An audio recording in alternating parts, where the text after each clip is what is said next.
Hi, Randy McKee here. Let's talk today about investing your lump sum at retirement. This presentation is based entirely on a report submitted in August of 2007 by David Babel and Craig Merrill, who are both fellows of the Wharton Financial Institutions Center.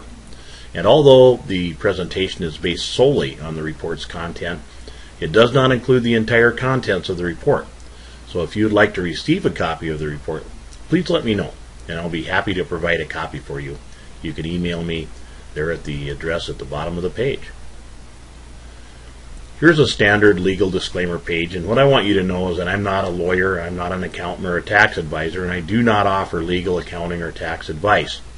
This presentation basically is designed to provide you information to let you know that you have alternatives on how you hold and transfer your assets and how you make your assets work for you. The presentation is provided without warranty of any kind, either express or implied. Here's a little bit about me. I am a South Dakota native. I'm a second-generation estate planner and wealth planner. I've had the honor of being one of 5 estate planners in the United States chosen for Senior Market Advisor magazine's Expert Estate Planner panel. I'm a frequent presenter for all sorts of agricultural groups and private businesses. I've done a lot of work for South Dakota and North Dakota Extension Service, Annie's Project, Purina Mills, Land O'Lakes, Farm Bureau, and Farmers Union Insurance. I've been a guest lecturer at South Dakota State University. I've done a lot of work for the Wyoming Stock Growers, and these are just a few of the many, many organizations I've done work for. Here's some information on the 2 gentlemen who wrote the report.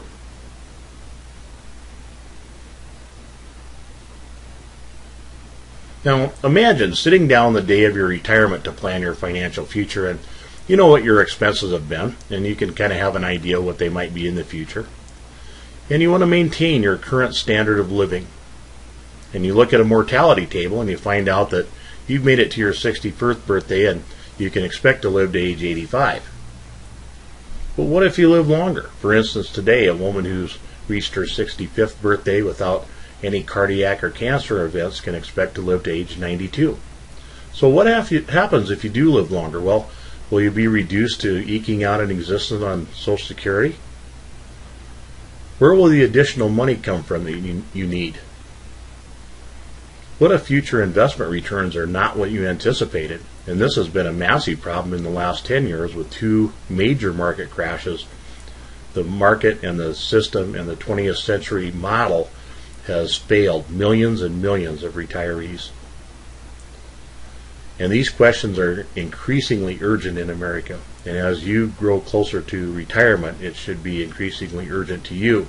The good news is that you can do things today to make intelligent decisions on your future. In the report, Dr. Babel talks about a concept called the perfect storm. And the perfect storm is the convergence of 5 major negative trends that will damage your financial future if you don't do something about them. Here are the trends. The first trend is the decreasing level of importance of Social Security benefits. You know, you take a look at the chart there and look over on the left-hand side and you see the people who were born in 1935 got a great return on their contributions. But when you take a look at the right-hand side of the chart, just take a look at somebody born in 1975, and you can see that the returns are far, far, far lower. And for high-income individuals, it's even worse. You can see somebody at the maximum taxable level can expect only a 0.4% return on their contribution. The second trend then is the demise of the defined benefit pension. And you know, back in the old days, a person could work for a company for 30 years, and when they retired, the company would provide a pension for that person, a lifetime income stream that they could never outlive. But back in 1974, President Ford signed a law called ERISA into act, which essentially shifted the responsibility from the employer directly on the back of the employee. And now employees are trying to manage their own retirement plans, and they're simply not qualified to do it.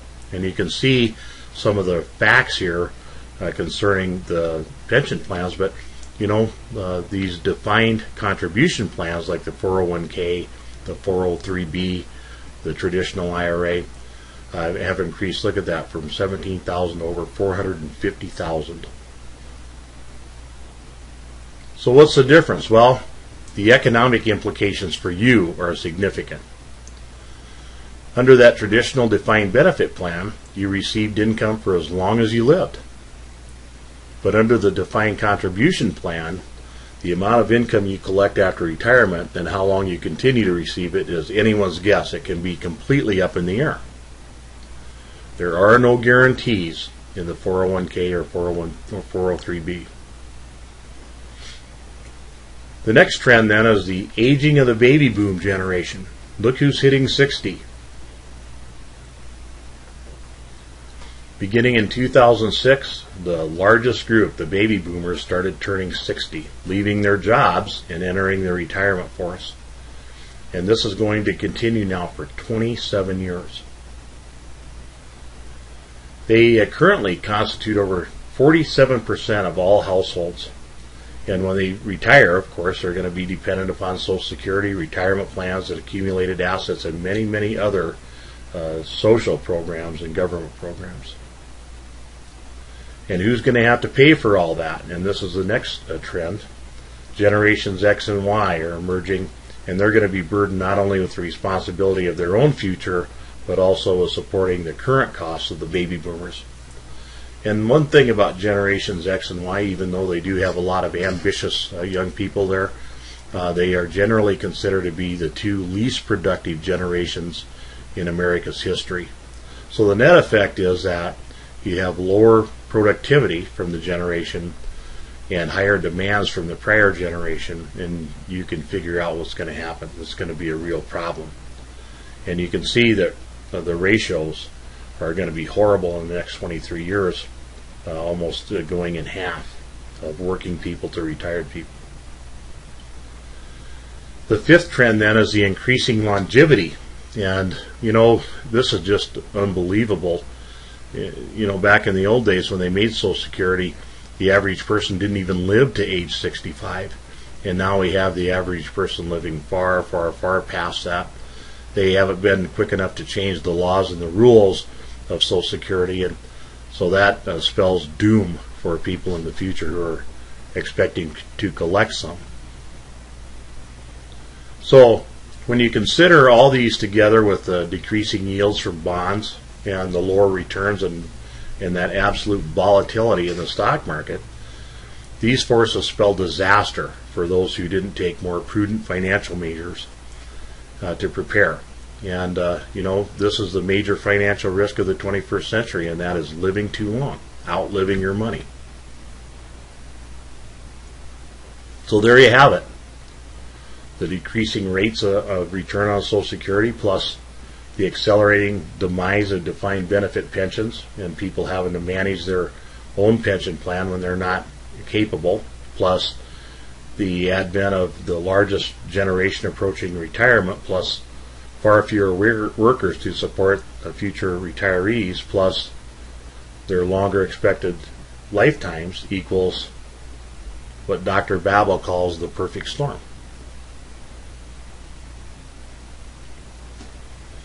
So now we have to take a look at, when we're retiring, what we call decumulation.